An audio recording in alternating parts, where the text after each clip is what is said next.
Zabbuli ey'ensanvu mu omusanvu. Naakaabiranga Katonda n'eddoboozi lyange, eri Katonda n'eddoboozi lyange, naye anampuliranga. Ku lunaku olw'okunakuwala kwange nanoonya Mukama, omukono gwange ne gugololebwa ekiro ne gutaddirira, emmeeme yange n'egaana okusanyusibwa. Njijukira Katonda ne neeraliikirira, neemulugunya, omwoyo gwange ne guzirika. Okwata ku maaso gange nga gatunula, ntegaana bwe nti n'okuyinza ne siyinza kwogera. Ndowoozezza ennaku ez'edda, emyaka egy'ebiro eby'edda.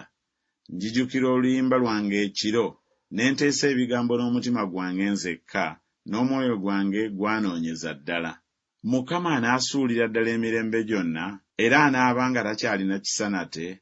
Okusaasira kwe kugendedde ddala emirembe gyonna, kye yasuubizanga kifudde emirembe n'emirembe. Katonda yeerabidde okuba n'ekisa, asibye okusaasira kwe okulungi mu busungu.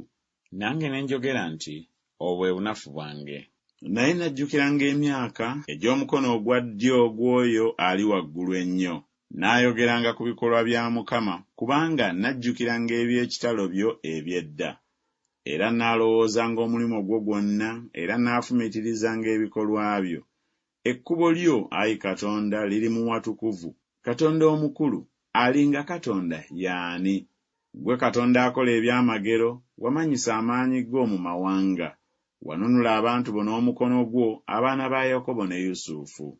Amazzi gaakulaba, Ayi Katonda, amazzi gaakulaba ne gatya.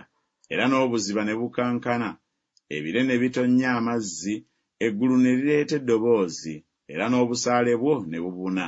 Eddoboozi ery'okubwatuka kwo ne liba mu kikuŋŋunta, okumyansa ne kumulisa ebintu byonna.